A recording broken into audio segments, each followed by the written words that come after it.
ये खबर पारुल यूनिवर्सिटी द्वारा प्रस्तुत की गई है। हिंदुओं का कत्लेआम नहीं रुकता है। योगेंद्र नाथ मंडल पाकिस्तान के प्रधानमंत्री से कहते हैं कि ये कत्लेआम रुकना चाहिए, तो वहां के प्रधानमंत्री ने कहा कि हम नहीं रोक सकते क्योंकि हमने तो इस्लामिक स्टेट के रूप में पाकिस्तान को मान्यता दी है। योगेंद्र नाथ मंडल को अपनी जान बचा करके भाग करके वापस हिंदुस्तान आना पड़ा था। 1950 से लेकर के अगले 15-17 वर्ष वह व्यक्ति गुमनाम जीवन जी करके हमेशा के लिए इतिहास में विलीन हो गया।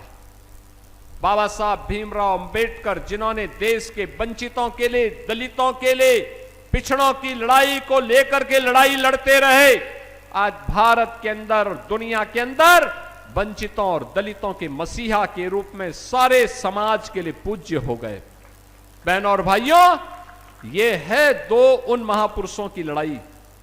एक ने देश के हित में काम किया था, एक ने देश के विभाजन के लिए कार्य किया था। और मैं ये बात आप सबसे इसलिए कह रहा हूं क्योंकि कुछ लोग फिर से आ गए हैं जो योगेंद्र नाथ मंडल बनना चाहते हैं। नाम बाबा साहब का लेंगे लेकिन काम योगेंद्र नाथ मंडल का करेंगे। वे काम योगेंद्र नाथ मंडल का काम कर रहे हैं। मैं देखता हूं जब दलितों का उत्पीड़न होता है उनके मुंह में फेविकोल लग जाता है, और जब जाति के नाम पर हिंदू को लड़ाना होता है तब वह दलित को जाट के साथ, दलित को ब्राह्मण के साथ, दलित को गुर्जर के साथ, दलित को क्षत्रियों के साथ, दलित को वैश्यों के साथ लड़ा करके सामाजिक ताने बाने को छिन्न भिन्न करने का पाप कर रहे हैं। बहनों और भाइयों, हम सबको इस प्रकार की उस दुष्प्रवृत्ति से जो देश को विभाजित कर रही है, कमजोर कर रही है, उसे सतर्क और सावधान होना होगा। ये लोग सामाजिक ताने बाने को छिन्न भिन्न करना चाहते हैं। इनका विकास का कोई एजेंडा नहीं, समाज को बहकाने का काम कर रहे हैं। अराजकता और गुंडागिर्दी के बल पर गरीबों की आवाज को दबाना चाहते हैं। यह स्वीकार्य नहीं होना चाहिए, हरगिज नहीं। मैं आपको आश्वस्त करने के लिए आया हूं। आपने डबल इंजन सरकार के कार्य को पिछले 10 वर्ष के अंदर देखा है। आपने देखा होगा, पहली बार हुआ है, पहली बार हो रहा है। विकास और समृद्धि का लाभ कैसे मिलता है? ये डबल इंजन की भाजपा की सरकार ने आने के तत्काल बाद सबसे पहले काम किया था अन्नदाता किसानों की कर्ज माफी का कार्यक्रम, कृषक दुर्घटना बीमा योजना। आपने देखा होगा, आपदा के कारण किसान हो या बटाईदार या उसके परिवार का कोई सदस्य आपदा का शिकार होता है तो सरकार उसके लिए धनराशि उपलब्ध करवाती है। 5 लाख रुपए की सहायता उस परिवार को देती है। अभी मंच पर मैंने कुछ परिवारों को दिया है। गरीब कोई भी हो, दलित है, वंचित है, अति पिछड़ी जाति का व्यक्ति है, आवास नहीं है, सरकार उसको प्रधानमंत्री आवास योजना या मुख्यमंत्री आवास योजना में आच्छादित करके उसको सिर ढकने के लिए आवास उपलब्ध करवाती है। बहनों और भाइयों, भेदभाव कोई नहीं। हर गरीब को फ्री में राशन की सुविधा। मुझे आश्चर्य होता है, कभी कांग्रेस के एक राज्य में एक प्रधानमंत्री ये कहने के लिए मजबूर हुए थे कि मैं 85 रुपया बेचता हूं लेकिन जमीन में 15 रुपया पहुंचता है। 100 रुपया बेचता हूं, जमीन में 15 रुपया पहुंचता है। 85 रुपया कौन खा जाता था? 85 रुपया खाने वाले यही लोग हैं जो आज सपा और कांग्रेस के रूप में आपको दिखाई दे रहे हैं। ये पैसा किसी युवा की छात्रवृत्ति का पैसा था, किसी गरीब के राशन का पैसा था, किसी गरीब के लिए आवास का पैसा था, किसी वृद्धजन के लिए, किसी निराश्रित महिला के लिए और किसी दिव्यांग जन के पैसा, उनकी पेंशन का पैसा था। यह पैसा किसी अन्नदाता किसान का था। ये पैसा किसी गरीब का था, लेकिन इसको डकारने का काम ये लोग कर जाते थे, इसलिए पैसा आप तक नहीं पहुंचता था। आज आप देखते होंगे डीबीटी के माध्यम से एक क्लिक किया, प्रदेश के 3 करोड़ 26 लाख अन्नदाता किसान के खाते में प्रधानमंत्री किसान सम्मान निधि का लाभ पहुंचता है। एक बार बटन दबाते हैं लखनऊ में, पैसा सीधे एक साथ 1 करोड़ 6 लाख दिव्यांगजनों, निराश्रित महिलाओं और वृद्धजनों के खाते में पेंशन का पैसा उनके खाते में जाता है। आज राशन की सुविधा का लाभ लखनऊ में बैठे बैठे, स्क्रीन में बैठे बैठे हम देख सकते हैं कौन सी फेयर प्राइस शॉप से राशन दिया जा रहा है। अगर कहीं कोई गड़बड़ कर रहा है तो लखनऊ में हमारी स्क्रीन अलर्ट कर देती है कि फलानी जगह फलानी दुकान में घटतोली हो रही है, वहां पर इस प्रकार का कार्य हो रहा है, और तत्काल छापेमारी करके हम गिरफ्तारी कर लेते हैं। बहनों और भाइयों, कार्य करने की इच्छा शक्ति होती है तब कार्य होता है। आप मुझे बताओ, जो लोग बिजनौर ही नहीं आना चाहते थे, बिजनौर को अपशकुन मानते थे, अपशकुन इसलिए मानते थे क्योंकि बबुआ तो 12 बजे सो करके उठते थे, 12 बजे सो करके उठते थे, 2 बजे तक तैयार होते थे, फिर कुछ खा पी करके फिर उनके जिम जाने का समय हो जाता था, फिर उनकी अपनी मंडली बैठ जाती थी। तो जनता से मिलने की फुर्सत कहां थी? जनता से मिलने के लिए समय पे जगना होगा, जनता के बीच में जाना होगा, उनकी समस्याओं को सुनना होगा, जनप्रतिनिधियों से संवाद बनाना होगा, और इस प्रकार के कार्यक्रमों के साथ आकर के अपने अपशकुन का दोषी बिजनौर जैसी पवित्र धरती पर नहीं थोपना होगा, तब जाकर के परिवर्तन होगा। बहनों और भाइयों, आज मैं आपको आश्वस्त करने के लिए आया हूं। अभी यहां पे श्रीमती सुची चौधरी जी कह रही थी फलाने फ्लाईओवर को बनाना है, हमने तो प्रस्ताव मांग दिया है, वो प्रस्ताव दे दें, तत्काल कार्य हम लोग उस पर प्रारंभ करवाने जा रहे हैं, कोई समस्या नहीं। आज विकास के लिए पैसे की कोई कमी नहीं, कोई कमी नहीं। और मैं तो बोलता हूं सभी जनप्रतिनिधियों से, मैं तो बैठक लेने के लिए स्वयं आया था, मैंने मुरादाबाद में भी इस मंडल की बैठक ली, और मैंने कहा भी जो रोड बननी है, जहां जहां पुल बनने हैं, जहां जहां फ्लाईओवर बनना है, प्रस्ताव लाओ। एकदम जनप्रतिनिधि के प्रस्ताव पे सारे कार्य स्वीकृत होंगे।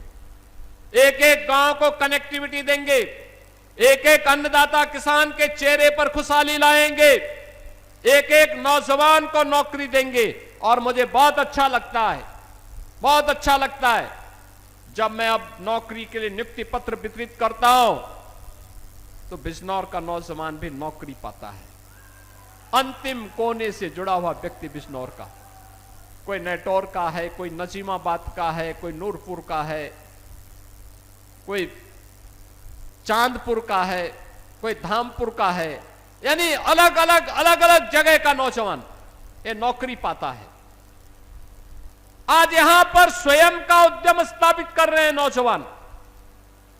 हमारा किसान फिर से उद्यमी बन चुका है। यह यात्रा जब चलेगी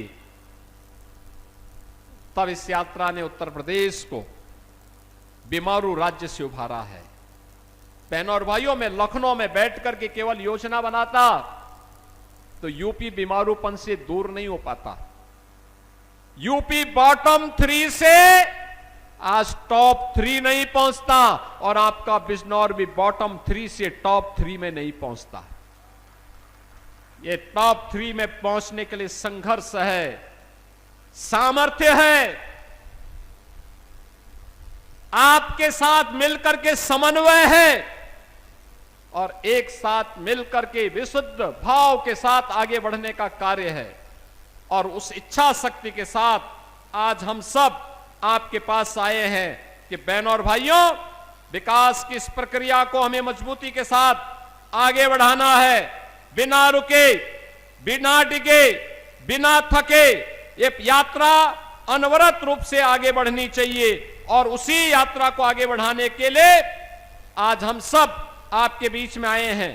1000 करोड़ रुपए की इन परियोजनाओं के लोकार्पण और शिलान्यास के लिए, जिसमें आपके यहां हमने पहले भी कहा कि यहां पर बहनों और भाइयों गन्ना मूल्य का भुगतान, साथ साथ आजादी के बाद नजीमाबाद ब्लॉक का एक गांव पड़ता है हल्दू खाता।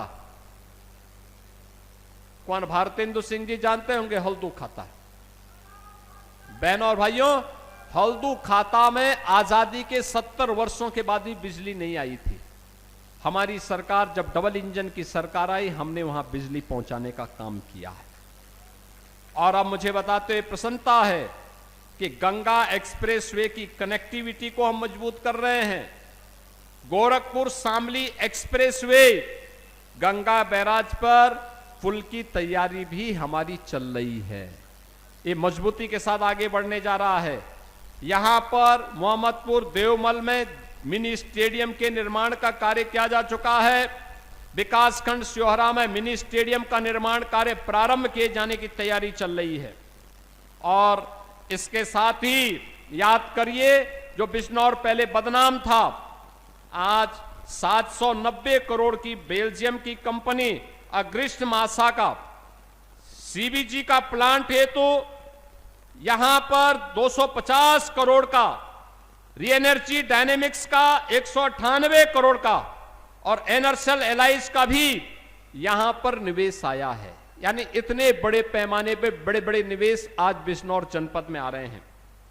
यहां पर विदुर प्रेरणा स्वदेशी ब्रांड, यहां पर आज यहां की एक मजबूत पहचान बन रही है। और उस पहचान को आगे बढ़ाने के लिए सरकार ने जो कदम और आगे बढ़ाए हैं, यहां पे मेडिकल कॉलेज का निर्माण पहले ही हो चुका है। यहां पे नर्सिंग कॉलेज और छात्रावास का भी आज लोकार्पण का कार्यक्रम उसके साथ ही किया जा रहा है। ग्राम रावली स्थित कर्ण ऋषि आश्रम पर पर्यटन विकास का कार्य भी आज पूरा हो गया है। राजकीय महिला आईटीआई जहांगीरपुर, मंडारा, ज्ञानपुर, जलीलपुर, चांदपुर का भी लोकार्पण का कार्य किया जा रहा है। विकासखंड मोहम्मदपुर देवमल में police line Bijnor transit hostel का लोकार्पण, गंगा नदी पर निर्मित चौधरी चरण सिंह मध्य गंगा बैराज के बाएं अपलक्ष बंद पर पुनरुद्धार एवं सुरक्षात्मक कार्यों का लोकार्पण भी हो रहा है। पानीपत खटीमा मार्ग पर 2 लेन में चौड़ीकरण सुदृढ़ीकरण के कार्य का, महात्मा विदुर मार्ग एवं बिजनौर मवाना मेरठ मार्ग के चौड़ीकरण सुदृढ़ीकरण के कार्य का और अमृत 2 के अंतर्गत मंडावर नगर पंचायत के पुनर्गठन पेयजल योजना का लोकार्पण का कार्यक्रम भी आज यहां पे संपन्न हो रहा है। बहनों और भाइयों, इसके साथ ही बिजनौर नूरपुर छजेलट मार्ग पर इसके सुदृढ़ीकरण के कार्य का शिलान्यास, धर्मार्थ योजना अंतर्गत बदायूं बिलसी इस्लाम नगर भोजी संभल हसनपुर गजरोला मार्ग पर चौड़ीकरण सुदृढ़ीकरण कार्य का शिलान्यास, रावली मंडावर मासी गोपालपुर सिहोरा नजीमाबाद मार्ग के चौड़ीकरण सुदृढ़ीकरण कार्य का शिलान्यास, विदुर कुटी के समेकित पर्यटन विकास के कार्य का शिलान्यास के साथ ही यहां पर तमाम अन्य विकास की परियोजनाओं को आगे बढ़ाने का कार्य किया जा रहा है। ये जो योजनाएं आज आई हैं, मैं बिजनौर विधानसभा और चांदपुर विधानसभा की जनता जनार्दन को इसकी बधाई देता हूं। लाभ तो पूरा बिजनौर लेगा, लेकिन अन्य विधानसभाओं में भी हमारे कार्यक्रम लगेंगे, उनमें भी हम लोग आने वाले हैं। मैं इसके लिए पूरे बिजनौर वासियों को बधाई देता हूं और आश्वस्त करता हूं कि सरकार का जो मंत्र है चरेवेती चरेवेती का, बिना रुके, बिना डिगे, बिना थके, बिना झुके, जनता जनार्दन की आवाज को सर्वोपरि रखते हुए आपकी सुरक्षा, आपके लिए सुशासन और आपकी समृद्धि के लिए यह डबल इंजन की सरकार निरंतर कार्य करेगी। इस विश्वास के साथ आप सभी को मैं इन सभी परियोजनाओं की हृदय से बधाई और शुभकामनाएं देते हुए अपनी वाणी को देता हूं विराम। आप सब मेरे साथ बोलेंगे जय जय श्री राम।